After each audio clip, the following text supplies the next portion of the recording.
end as always. So I'll pass you over to Abuna.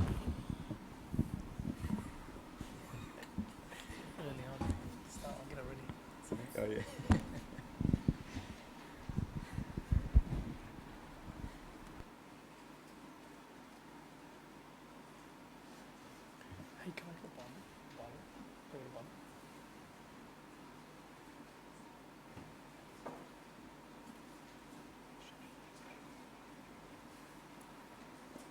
Sorry I'm late.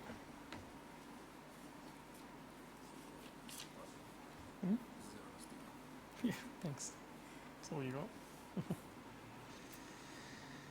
got. Name of Father, Son, the Holy Spirit, one God, Amen. So I'm sure you covered a lot of what I mean, I didn't know what you're doing about this quiz, but that sounds like an exciting thing. I'm sure you covered a lot of what I talked about last year, but just as a quick overview, like I mentioned last week, there were 3 kings in the time of Hezekiah. One of them was good, okay. One of them was terrible, and one of them was excellent. And so this is the time of Micah, ups and downs in the fortunes of Israel, depending on who's king. Remember I mentioned last week, we have 2 kingdoms of Israel. There's not just one, there's 2. There's the northern kingdom and the southern kingdom. The capital of the northern kingdom is... Someone put up their hand and just answer it quickly. Someone. Samaria. And the northern kingdom was a terrible kingdom. They never had any good kings at all, and it was a disaster from start to finish. The southern kingdom, the capital was... Just call it out, it's easy. It's quick. Just call it out quick. But preferably not the same people. Just call it out. The capital of the southern kingdom, the capital of Judah was Jerusalem. It was a bit different. So you did have some good kings. Hezekiah was one of them. Can anyone give me some names of any other good kings? While we're here. What age group are we dealing with here? I mean, are we talking about like just 18? 18 or really young? This Bible study's changed its demographic. I wasn't aware. Okay, 18. All right, so you guys don't know nothing. Fair enough. Haven't done pre-servants yet. Forget it. The Bible consists of the book of Acts and maybe one of the Gospels, if you're lucky. Okay, all right. So Hezekiah is one of the good kings. I'll take my level of assumed knowledge down to here. So Hezekiah was one of the good kings. You have people like Josiah, King David, King Solomon, but they were kings when the kingdom of Israel was unified. It was destroyed and split in the time of Solomon's son Rehoboam. The way I did med school when I went to med school was they teach you this thing called spiral learning, where you go through the same thing over and over again. Every year you cover much of the same material. So eventually it becomes second nature and you know it. This is what we do with you with Bible studies in Sunday school and pre-servants. You cover the same material over and over, so hopefully some of it sticks. So hopefully some of this you'll be reminded of it when you go into pre-servants and whenever you do whatever it is you do. All right, so that was the general time. Micah was a prophet living in this time of ups and downs. The northern kingdom of Samaria had just been wiped off the map. The Assyrians had come and they had taken the people from the northern kingdom all the way to the capital in Nineveh, all the way to the capital Nineveh and their conquered territories, and they had repopulated it with their own people. So they created this hybrid people that existed even until the time of Christ with the Samaritan people. And they believed in this sort of mixed bit of God of Jacob, bit of, mix of other things. And that's why the Jewish people hated them, because they were hybrids. And so they were gone. During the time of Micah, he saw this. He saw the northern kingdom had been completely wiped out, and he was warning the southern kingdom, with the capital of Jerusalem, warning them, saying, this is what's coming for you. If you behave like them, this is what's coming for you. And that's what we talked about, I think, in chapter 1 last week. In chapter 1, we said he's going to make Jerusalem like Samaria, the south like the north. And that's actually what happened. But God delayed it. Why did God delay it? Because you have some good king Hezekiah, and he delays it for a little bit more, until it's just too much evil, and he's fed up, and he wipes it out. And that wasn't the Assyrian kingdom by that stage. It was now the Babylonian kingdom which came and wiped out Judah and Jerusalem and did the exact same thing. They took them away captive, but 70 years later, those captives that were in Babylon returned through Ezra and Nehemiah. And so it didn't have the same fate as the northern kingdom. Northern kingdom never returned. That was the lost tribes of Israel, 10 lost tribes of Israel. The other 2 tribes eventually came back. They rebuilt the temple, and that was the temple that was there when Christ came on earth. So there's a few themes, like I mentioned last time, in the book of Micah. Number one is it's a very scary book if you're in a position of power. If you're a priest or a prophet, this is the kind of book that you don't want to read when you're being a bit slack in your service, because it's terrifying. There's judgment put on the prophets and the priests because of the way they are ruling over the people, the way they are prophesying, and the way they are taking gain for themselves. So that's one of the things, and we'll cover that a bit because it talks a bit about it in chapter 3. I'm doing chapter 2 and 3, right? Well, it's too bad. That's what I prepared, so that's what we're doing. So I can't change it. And like I said, it's alternating.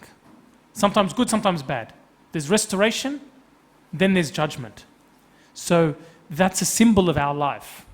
Our lives are this. We go up and we go down. We go up. Everyone's spiritual life is like this. The goal of everyone's spiritual life is not to do this. It's a very topical thing now. The goal of everyone's spiritual life is to flatten the curve.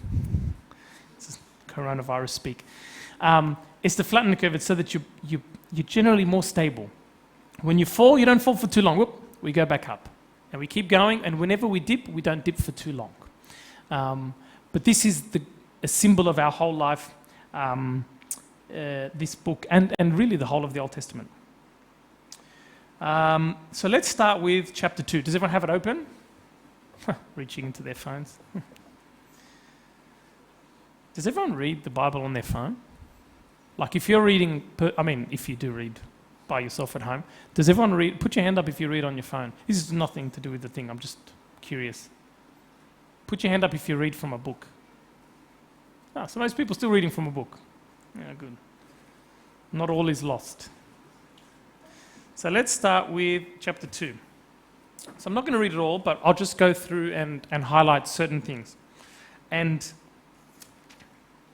so chapter 2 now is pronouncing judgment on the people who oppress the poor, the people who take advantage of them. This is what chapter 2 is attacking. So we'll start. Woe to those who devise iniquity and work out evil on their beds. At morning light they practice it, because it is in the power of their hands.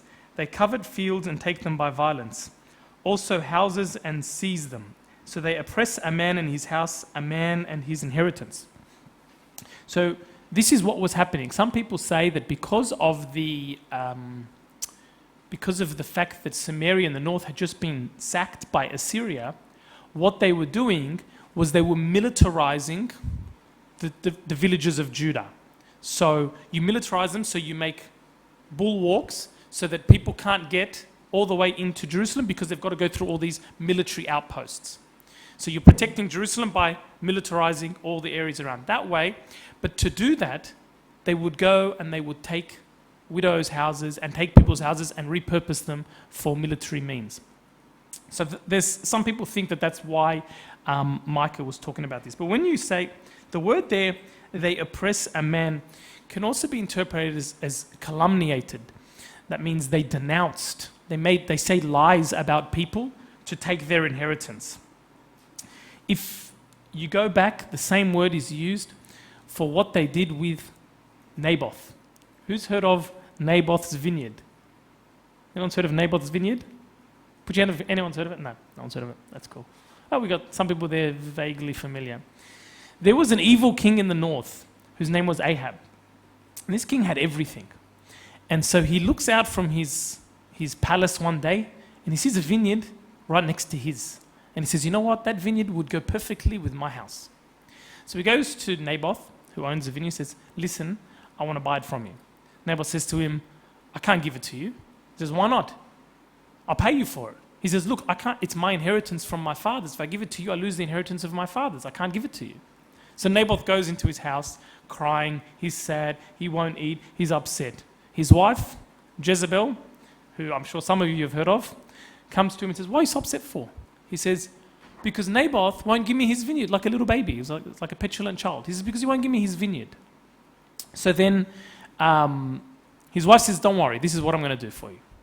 I'm going to sort out the problem.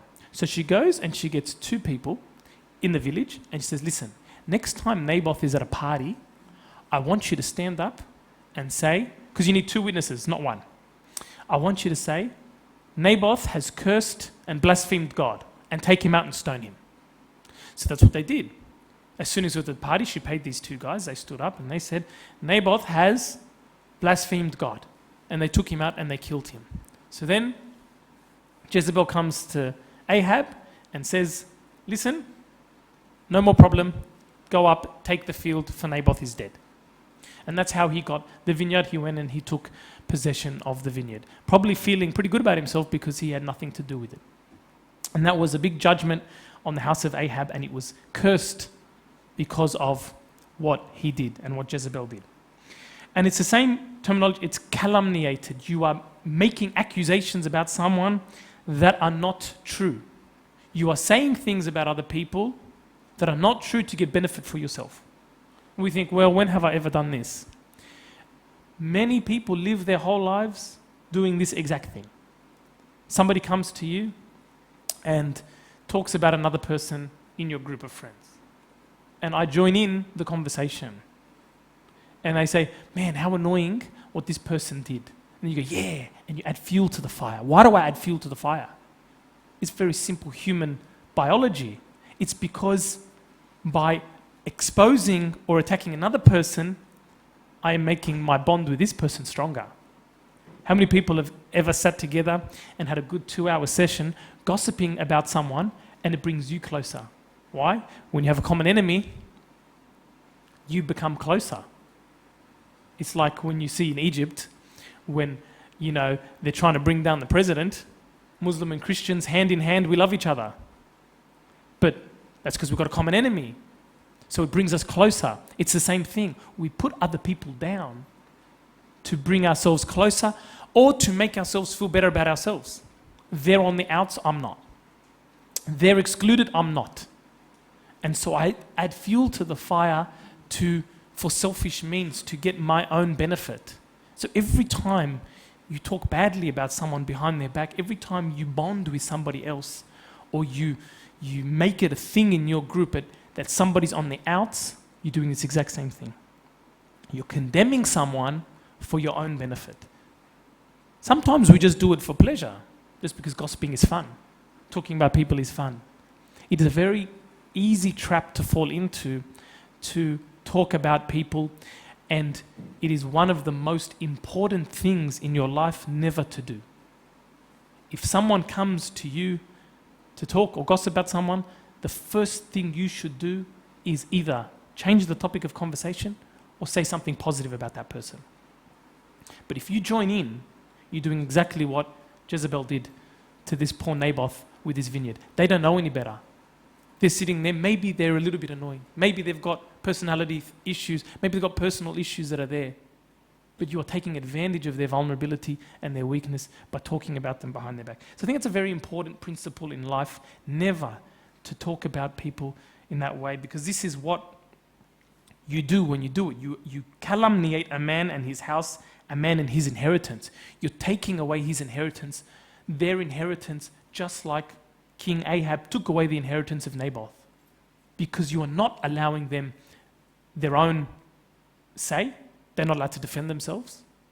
You're not allowing them their place in your group, in your confidence, in your relationship, and you're taking them out of their inheritance. So I think it's a very important principle. Let's move on. Therefore, thus says the Lord, behold, against this family I am devising disaster, from which you cannot remove your necks, nor shall you walk haughtily, for this is an evil time. It's an evil time because it's about to end. Samaria has just been sacked. They've seen it. Their siblings up there in the north have just been destroyed, and what's coming is their own destruction. In that day, so hang on, I'll move now. I'll just skip so we don't read the whole thing. I'll move to verse 7. You who are named the house of Jacob, is the spirit of the Lord restricted? Are these his doings? Do not my words do good to him who walks uprightly? So hear what he says here. He says, you who are named Jacob. He didn't say you who are Jacob. He says, you who are named Jacob. Why does he say that? Any ideas why he would say that? Look, I know what it's like. You come here to hang out with your friends. Asking questions on top of the agenda or answering questions on top of the agenda. Why would he say you who are named Jacob? Any ideas? It's just getting a bit awkward and embarrassing now. All right, no one wants to answer, that's okay. So I think why it says that is because he's saying you are not Jacob. You are just named Jacob. You are not my people. You are just named my people. Jacob is mine. Israel and Abraham are mine. But you are not mine. You just have his name on you as the descendants of Jacob. And this is a very important principle for us. Could Christ turn to us and say, you who are named Christians? Are we Christians? Are we his children? Are we Jacob? Or are we the descendants of Christians who have no Christianity in us? Do we just walk around with the badge? Many people walk around with the badge of Christianity. There are many people who never go to church their whole lives. And you say one word bad about them, about the Christian church, they'll kill you. But they're not Christians. Just by name. They're named Christians, but they're not actually Christians. And so it's the same with us. Christ is our Father, and we are his sons. But only if we behave in a certain way can we be called the Son of God, or the sons of God, or daughters of God. You know how sometimes, a parent will look at their kid and they're doing something a bit weird and they go, that's no son of mine. That's no daughter of mine. Is God able to say that about us? That's no son or daughter of mine. Because they behave in a way that is completely the opposite of what I want, even though they think they are my son and my daughter. And so I think you are only known by a Christian when you behave like a Christian. And behaving like a Christian has obligations. You have to do certain things. You have to, number one, come to church, but that's base level. You have to have Holy Communion, base level. All this is base level. But if you don't live a Christian life, then you are no son of God or daughter of God. A Christian is not a Christian by name. In many other religions, Islam, for example, the process of conversion is very simple. Recite a few words, and you're a Muslim. And then all you have to do is maybe 4 things. You do the Hajj, you give some alms, I think you pray sometimes a day, and then there's, I think, another one. You do those things, win-win. You're going to heaven. There's nothing equivalent to that in Christianity. Nothing equivalent to that where I can give you 4 things, you tick them and you're going to heaven. Impossible. You could do none of them and go to heaven. You could do all of the things that Christianity requires you to do and be twice as much a son of hell as the next person. Because Christianity, if you want to be called by the name of your Father, you have to be like your Father. If you want to be called by the name of Christ, you have to act like Christ. You have to know him, you have to have a relationship with him. If you don't act like him, or know him, or have a relationship with him, what are you doing here in church? What's the point? And yes, I know right now we come because of the social aspect of it, but eventually there has to be more to it. Eventually I have to find something here. I have to find a relationship that I emulate, a relationship that I thrive in, not just so everyone sees me coming to church on Sunday, just so, I'm seen as a good Christian boy or good Coptic girl, and so it'll be easy for me to get married. This nonsense. So that's why he says, you who are called Jacob, but you are not Jacob. And then it says, is the spirit of the Lord restricted? Are these his doings? Do not my words do good to him who walks uprightly? So he's saying to them, look around you. All of this destruction that I'm pronouncing upon you, is it from me? He says, it's not from me. I'm not doing it to you. You are doing it to yourself. And many times we look at God and we say, why have you done this? Almost every time, 99% of the time, you have done it to yourself and then blamed God. You have reacted in a way or done something, put yourself in a position and said, God hates me. He left me here and to be in this situation. Is it his doings? Do not his works do good? And this goes to answer the question. God is telling us here, I am not the author of evil. I'm not the originator of evil. You are the originator of evil. And this is why people say, where does evil come from in the world? Why is there so many bad things happen? In almost every single case of bad things happening in the world, it can be traced to an individual person. Someone making a bad decision. And often it's me. Or often it's somebody else, and I'm living with the consequences of somebody else's bad decision. But what God is telling us is, it's not me, I'm not doing it to you. When you go and get and sort of like when something terrible happens and there's wars, it's because you are making bad decisions. Because individuals, countries are making bad decisions and creating evil for themselves. And so if you think about it, every single person is the originator of evil within their own lives. And you can either be the cause of evil in your life, or you can be the cause of good to everyone around you. You think about it. Any bad thing you've done when you were young, that will often affect, or even when you do it now. Let's say you gossip about someone, and that person finds out about it, feels on the outskirts, doesn't feel comfortable coming to church, never comes to church again the rest of their lives. And then that person will look to God and say, God, why have you forsaken me? And God will say, and he'll bring it back to you and say, it was you who did it. You're the one. My words do good, but you ignored them, and therefore this person is outside of the church, left the church because of what you did. And so that's what God is telling us here, that it's, this has been an ancient question. Where does evil come from? God is saying, it doesn't come from me. He says, do not my words do good. I am the author of good, not the author of evil. Let's move on. So we'll just say verse 8 to 10. So lately my people have risen up as an enemy. You pull off the robe with the garment from those who trust you as they pass by, like men returned from war. The women of my people you cast out from their pleasant houses, from their children. You have taken away my glory forever. Arise and depart, for this is not your rest, because it is defiled. It shall destroy, yes, with utter destruction. So when God brought the people of Israel outside of Egypt, Pharaoh and the 10 plagues and all of that, he brought them to the promised land, the land flowing with milk and honey. But it wasn't just a good land where the land was fertile, even though it was very fertile. That wasn't the point. The point was the promised land was the land where righteousness and mercy would prevail. Because everything he saw about him was corruption, was evil, was horror. And he said, this is going to be the promised land where the people will come and righteousness and justice will be here. And that is God's rest. This is the rest. He says to them, this is not your rest. I brought you here for your rest, but now it's not your rest. It's just defiled.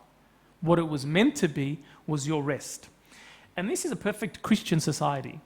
God teaches us to behave as he does in the Gospels and the Sermon of the Mount, not just because it makes sense, not just because, it's a good idea, but because it's the only way humanity can perfectly function.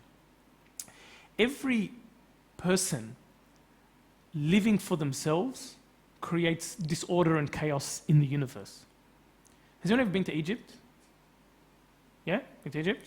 Mate, I've been to Egypt. I was with a monk who shall go unnamed. And we were driving in the car. We had a big bag of rubbish. So, big bag of rubbish, I'm waiting until we get to the restaurant, put it in the bin or whatever, I don't know. We're driving, he closes the window, grabs a big bag of rubbish and chucks it out. I said, what are you doing? He goes, it's all rubbish. And I thought to myself, it's all rubbish because of what you just did. And this is the problem. A country like Egypt, where people live for themselves, what's easy? It's easy for me to take the rubbish and chuck it on the side of the road. That's for me, but I'm creating disorder and chaos. A little bit of self-sacrifice on my behalf, holding that piece of rubbish for a little bit longer, and then putting it in the bin when I get to the restaurant. That'll make life pleasant for everyone. Yes? It's the same principle in everything. When you live for yourself, you create chaos and disorder. In every relationship, some of you may be in relationships, hopefully not most of you, because you all seem like you're barely out of school. So most of you probably shouldn't be in a relationship. Some of you in a relationship, and if you're in a relationship, you'll know that if you live for yourself in that relationship, the relationship is doomed to fail. The relationship will never work. Not just that, if you live for yourself in a friendship, how many of you have friends that were so selfish, they always took and took and took and never gave back? The friendship is doomed. In every country, if you take and no one gives, the country is doomed. And all of the problems in the world stem from people living for themselves. And if you have problems in your relationships, in your friendships, in any of these things, have a think. Some people are, take it to the extreme, they've got like narcissistic personalities, but part of that narcissistic personality is that complete selfishness. I'm living for myself. I only want this relationship from what I can take from it. Popularity, someone to hang out with, escape from my loneliness. But I'm only doing it for what I can take. I'm not giving anything back into this relationship. If you're married and that's how you live, you just take, you will destroy your marriage. And it's not, like no one does it deliberately in the extreme, but that creeping selfishness, you will eventually destroy everything. And that's really what every problem in this, most of the problems in this world come from. It's people choosing themselves rather than the person. But if every human, every time chose to sacrifice themselves for another person, for the other person, society would function perfectly. There'd be no wars, there'd be no famine, there'd be no poverty. It would be a perfectly run society. But you go to Africa and the corruption in the Middle East and the corruption and even all the Western world, people lining their own pockets because they want what's best for themselves. And then the cycle just goes on, and that's why you have poverty. And God is saying, my words do good, and look at what you guys are doing. You guys are doing it to yourselves. All right, so verse 12 and 13. How much longer do I have? What's the time? Can't get out of this one. Can't see the time on this. So let's read. I will surely assemble all of you, O Jacob. I will surely gather the remnant of Israel. I'll put them together like a sheep of the fold, like a flock in the midst of their pasture. They shall make a loud noise because of so many people. The one who breaks open will come up before them. They will break out, pass through the gate, and go out by it. Their king will pass before them with the Lord at their head. So this is what I was talking about, where you go, a lot of judgment, and then God is saying, I'm going to restore you again. So this 2 verses is the only like a restoration in both of these chapters, but it gets a bit better later on. But in those 2 verses, it's a beautiful promise. He's saying, I'm going to gather all of my people, the ones who are righteous, and I'm going to gather them like a sheep gathers, or like a shepherd gathers his sheep. But he says something very beautiful. He says, one of Saint Jerome says a very beautiful contemplation of it. Says, he will gather them together, but they will not remain contained. It says they will break out, pass through the gate, and go out by it. So he says, we are gathered here in this world. Christ will gather us in this world as one church. But we will break out of it. What does it mean when he says we'll break out of it? It means that we will experience things beyond this world. You live here on earth, you're contained within it. But eventually, if you have a relationship with God, if you know Him, you will experience things beyond this world. You will break out of this world. That's the promise that God gives you. And many saints experience this. Many people experience this in their lives. That their experience of this world, there's things that happen in their life that are beyond this world. There are moments in their life that they say, this was not normal, this was supernatural. And it's only possible when the Lord is at their head.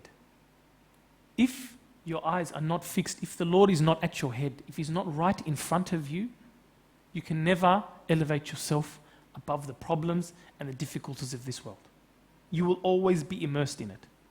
My job, my career, my studies, my relationships, it'll contain you like chains. And that's what it does. You don't realize how much the world entangles you until you're a little bit older. When you've got families and money issues and kids, and everything just drags you down into this world. It's hard to even lift up your head. But if you have the Lord at your head, if He's always in front of you, then He will lead you out of this world. You will be lifted beyond this world. And it's a very beautiful promise that there is more to life than what you see all around you.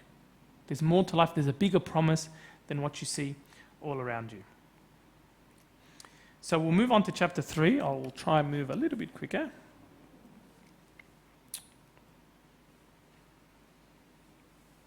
Let me just... Hear now, O Israel, and you rulers of the house of Israel, is it not for you to know justice?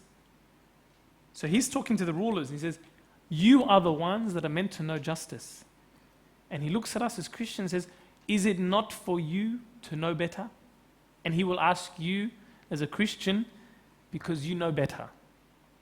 God judges fairly. How much have you been given? You will be called to account for it. If you know, you will be called to account for your knowledge. He says, is it not for you? Shouldn't you?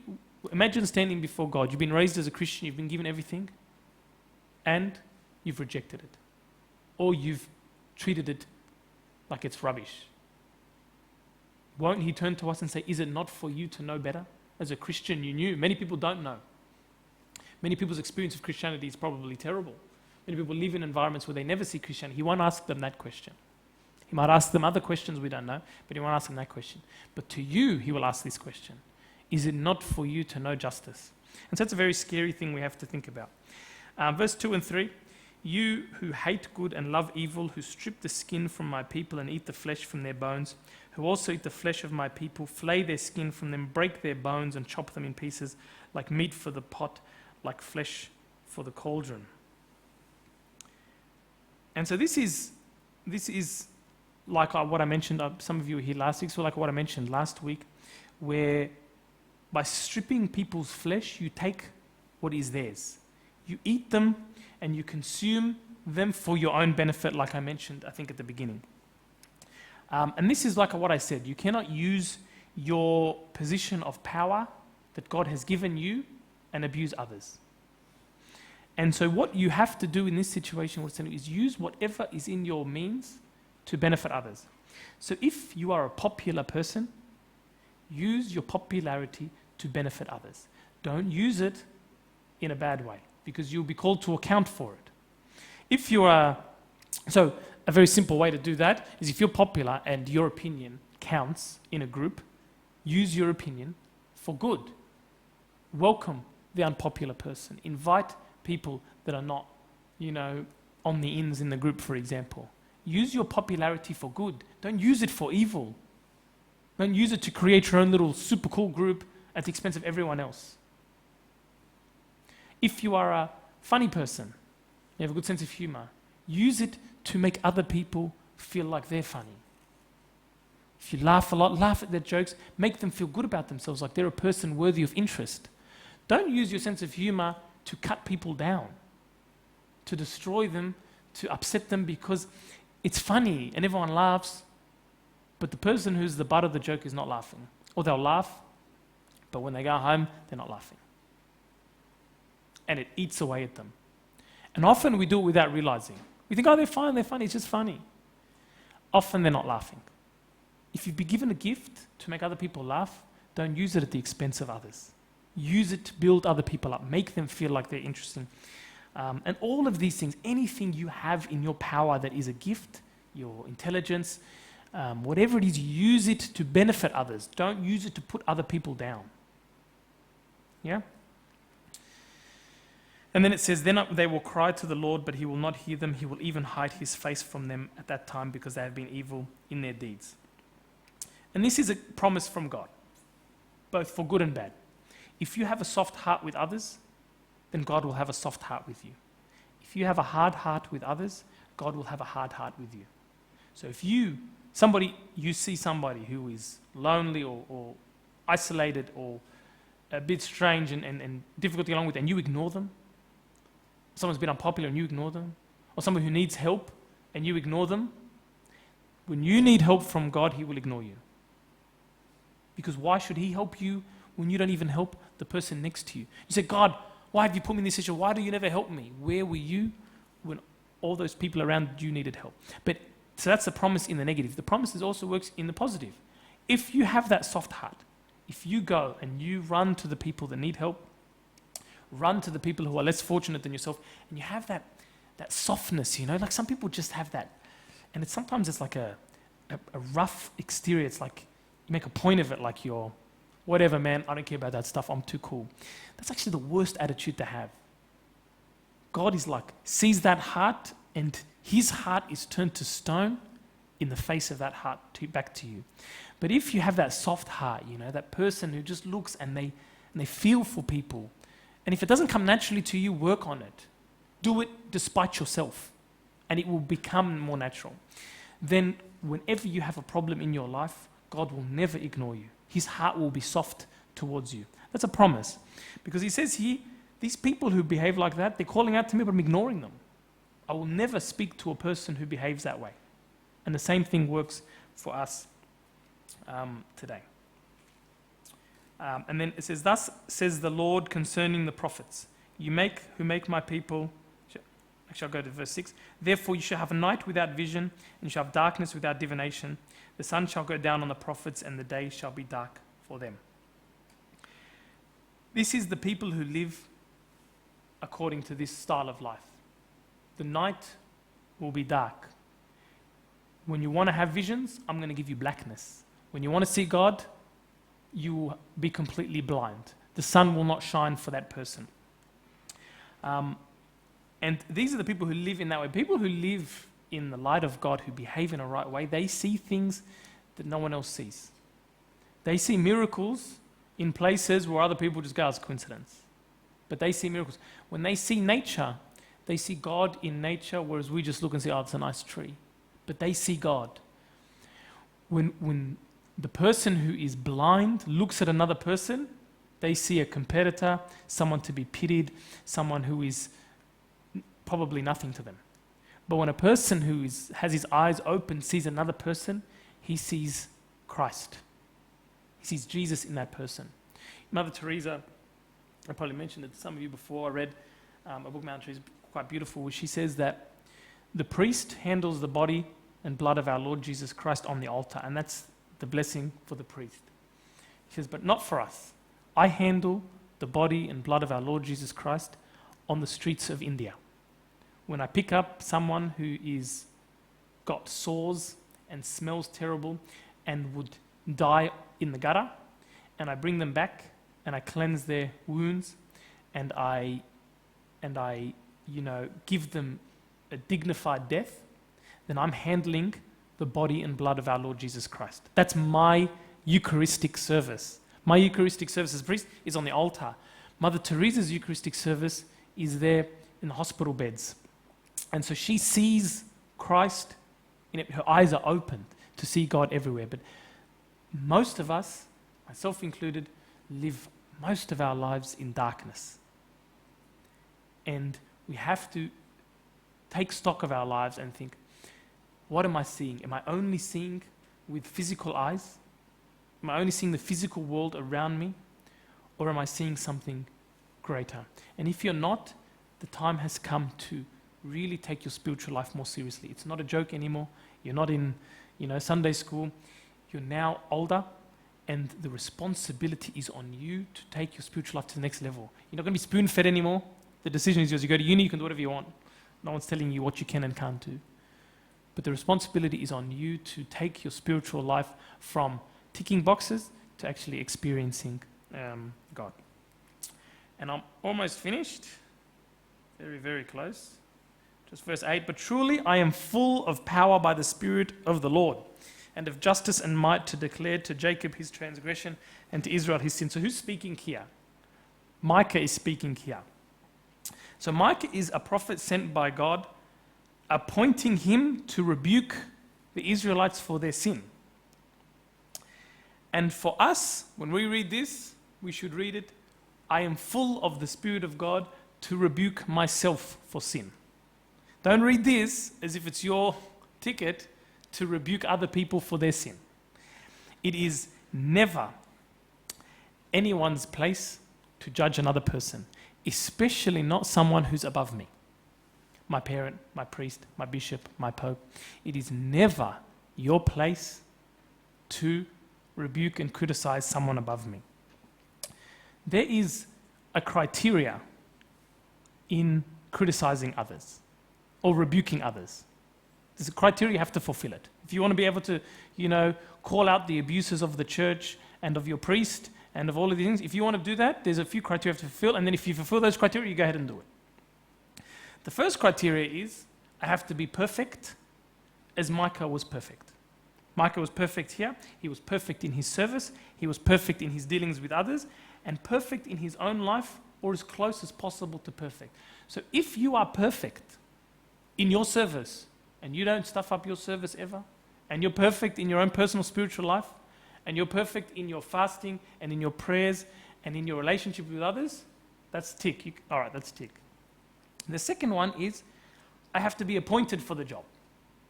It has to be a part of my job description to do it. If you do not fulfill those, so for example, me as a priest, it's part of my job description within my church, and someone comes to me for confession or whatever, I have a right, or not a right, but I can tell that person what you're doing is wrong. And within the church, I can say what you're doing is wrong. But if you haven't fulfilled those two criteria, never look at another person. Your job is to look at yourself. Your job is to criticize and condemn yourself, not anyone else. No priest, no bishop, no servant. If you have a Sunday school class, then your job is to live perfect and be perfect in your service, and then you can manage your Sunday school class as you seem fit. You can tell the children what you're doing is wrong and all this. Otherwise, if you're a leader in a group of friends, you can sometimes, if you're a perfect person. But generally speaking, never look at anyone else and their sins. Only look at yourself. The problem is people criticize and judge other people, maybe rightly so, but when you haven't fulfilled those two criteria and you criticize and judge another person, especially someone above you, you are bringing judgment upon yourself. So don't get caught in the trap of politics and talking badly about people. Maybe there's problems, maybe it's justified, but you are bringing curses upon yourself when you do it, because you are not righteous in the sight of God. How are you calling out someone for being unrighteous? So verse 11, her heads judge for a bribe, her priests teach for pay, and her prophets divine for money. Yet they lean on the Lord and say, is not the Lord among us? No harm can come upon us. So most of us don't take money for service. No, none of you. I mean, if you're getting paid for being a Sunday school teacher, that's a big problem. Most of us don't get paid for the service. So what is this directed to? This is directed to the point that you should never take glory from your service, if it can be helped. Sometimes the service that you do will naturally be a visible one. That's fair enough. But you should always hide your service. Anything to do with your spiritual life should be hidden. It should never be exposed. The Orthodox Church is very strict with this because we know human weakness. If you are public about your service and your spiritual life, oh man, I'm really struggling with prayer. I'm only doing 1 or 2 hours every night these days. And you say that to your friends, when you are exposing your spiritual life, it's very hard to have pure intentions. It's very hard to be able to say I'm doing something with the purest of intentions, because now all of a sudden I am doing it for glory. I'm doing it so people look at me and think I'm great. But when everything is hidden and no one knows, my own personal spiritual, my own personal relationship with God is a very, very deep personal secret, then it's just between me and Him. And your Father who sees in secret will reward you openly. But if it's exposed and everyone knows everything about spiritual, and we're cleaning the church this Saturday, the worst part is cleaning those toilets, if that's, I mean, I'm saying extreme, but this is the worst thing we can do in our spiritual life. Many other Christian denominations have lost some of this beauty of silence. There's a lot of talk, testimonials, talking about my own experiences a lot. Why? So other people can benefit. The intentions are honorable. I look at this sin that God helped me overcome. My intentions are honorable because I want to help the other person. But in doing so, I've maybe lost myself. I've maybe corrupted my intentions.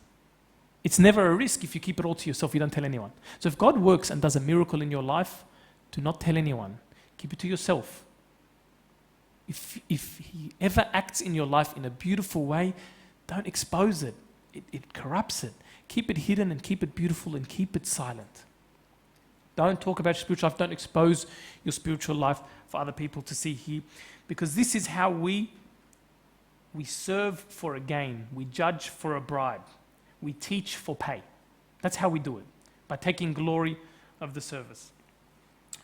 And then the last verse, it says, "Therefore, because of you, Zion shall be plowed like a field. Jerusalem shall become heaps of ruins, and the mountain of the temple like the bare hills of the forest." This is a terrifying verse. And this goes back to what I was saying earlier. Because of you. Who's he talking to here? He's talking to the priests. He's talking to the judges. He's talking to the rulers. He's saying, because of you, all of Zion is going to be destroyed. It's not even their fault. The people who just follow these corrupt priests, it's not even their fault. But still, their city is going to be plowed like a field. It's not, he doesn't say, because of the iniquity of all of these people. He's very careful. He says, because of you priests, because of you judges, because of you rulers, I'm going to destroy all of Zion. And this goes back to what I said earlier, that I am often the cause of destruction in other people. Every time, many times in my life personally, I did things that when I think back now and I follow the chain of events, I think, is it my fault this person is lost from the church completely? And certainly, in many cases, it may be the case. And so, be careful that nothing can ever be laying at your feet. Never do things, behave in a way that is selfish, that is disregards other people, that uses other people for my own benefit. Because of you, they may be destroyed. Because of you, they may suffer, and you could have done something to help it, and that will be laid at your feet. So it's a very scary way to finish, but it's also the opposite. Because of you, someone can be changed completely. Because of you, someone who was lost can be back in the church. This is what your goal is, to build people up, to take someone who would otherwise be lost, who would otherwise be lonely, would otherwise be rejected, and bring them up, build them up like a city, build them up like Zion, build them up like they built the temple. Build up that person. Don't let them be destroyed because of your actions. Let them be saved because of your actions. And so it works both ways. That we can either be the cause of the destruction of Jerusalem and Zion, or we can be the cause of it being rebuilt and reborn. And I think that's pretty much all I have to say. Sorry, I went a bit long. Any questions? Very vibrant bunch.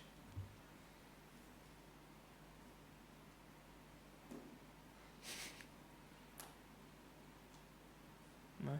You know, something's gone very wrong when Daniel Maywell doesn't have a question. Huh? Yeah. He knows all the answers, that's the problem. When a priest asks a question, and they're like, I have a question. The priest is just, he knows the answer, but he's just asking for everyone else's sake.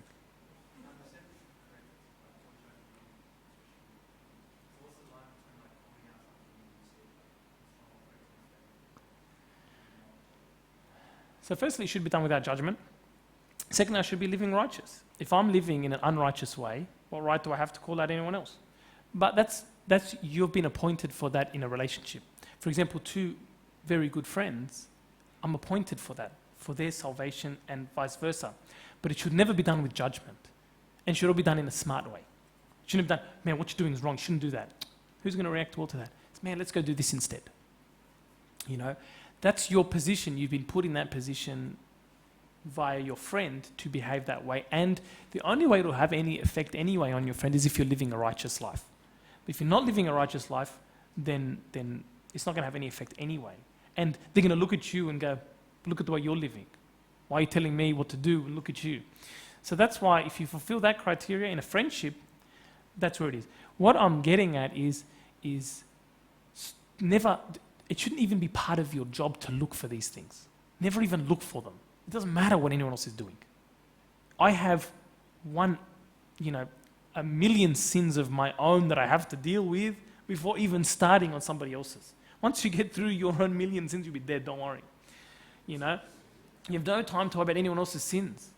But so many people spend their life worrying about what other people are doing and their mistakes. They shouldn't have done this. Sitting in church, shouldn't behave like that. They say, what's it got to do with you? You mind your own business. You live your own life. You worry about your own salvation. Other people work out their own salvation. It depends. You know, if you have a sister or a brother, you're the older sister, that's your job. You've been appointed for that. A parent has been appointed for that for their children. But it's not my job to go and criticize somebody else's kids.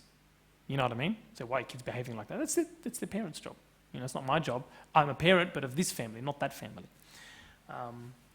And I think that's I mean, most people you find that are criticizing the church or criticizing individuals within the church now, their own lives, personal lives are a mess. They're not living that spiritual life, because if they were living that, they would never even think to worry. They wouldn't have time to worry about anyone else's sins.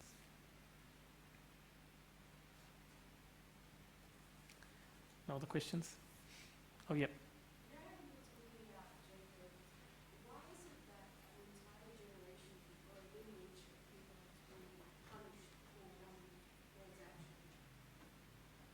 Like, what do you mean?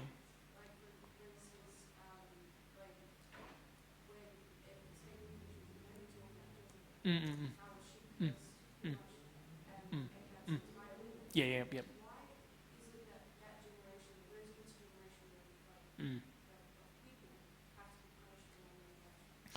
It's a very good question, and not an easy answer.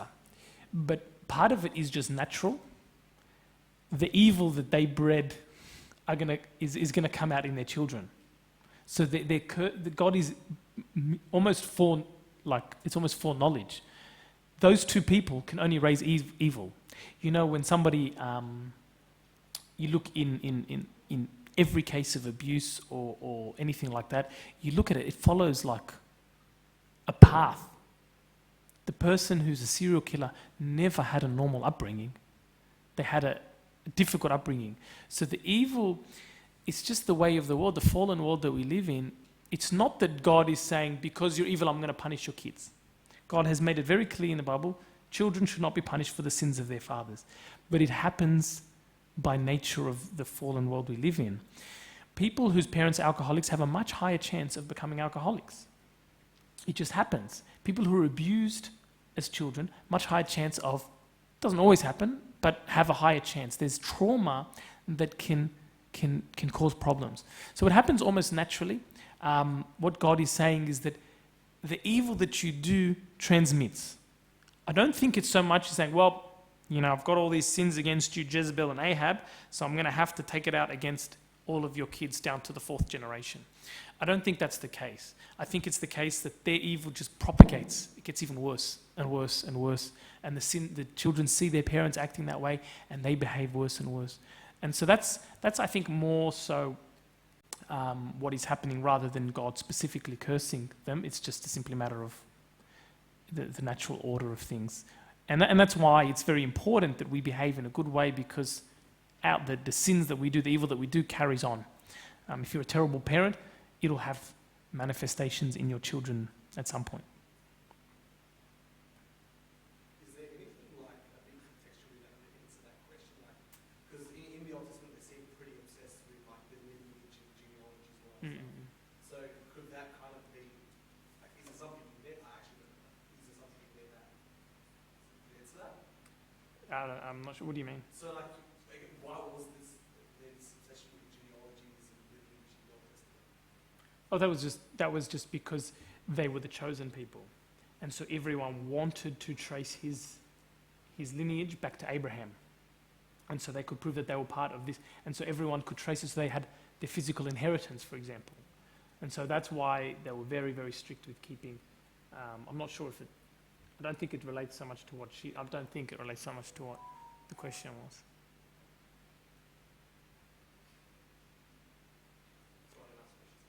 Yeah. Yes.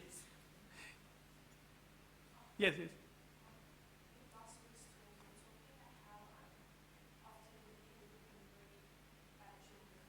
Oh yeah, yeah, that's right.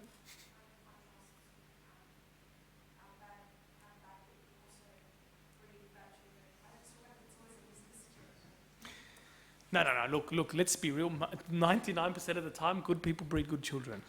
Rest assured, you live a godly life, you will breed good children. Don't worry about that. I don't. Look, maybe, but I don't think so. I think that, look, I'm of the opinion, and look, I'll give you an examples, but no one can actually give examples because no one knows the inner workings of every family. I think maybe the point of that last week was to say that just by dedicating yourself to a life of service doesn't automatically make you a good in your position in life. So for example, I could be a priest, very good priest, and think it's my job to neglect my kids in the service of the church. So I never see my kids. That's going to have, even though I'm a good priest, it's going to have repercussions on my children, correct? They might not turn out so great. Even though I've been a good priest in the eyes of God in that regard, I haven't been a good parent. For example, Eli and Samuel were good priests and good judges, but perhaps they didn't fulfill their other roles as well. You know what I mean? These kings, like I think Hezekiah, or one of them who had a very bad son, maybe they were good kings, but not the best parent.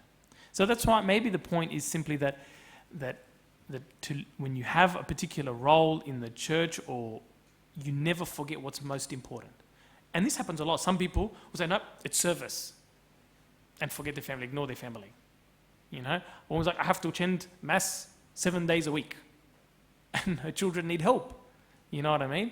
And you've used God as an excuse to avoid your responsibilities. Priests can do it all the time. It's a big struggle for me all the time to keep that balance. But I think if you are honest with God in your service, in your life, but you also give your children and you raise your children in a normal way, they will turn out good. I think if you fulfill those criteria of being a good parent as well as a godly parent, your children will come out godly. If you are a bad parent, there are still good kids that come from bad parents. I've seen it many times. Personality, it's just luck of the draw in that case. But I do believe, maybe I scared you a bit last week, but I do believe that if you are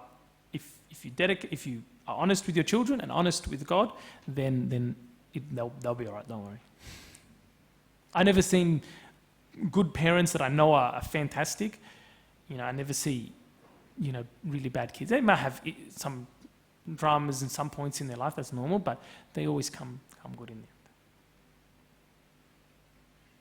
That's enough, I think. Glory be to God forever. Amen.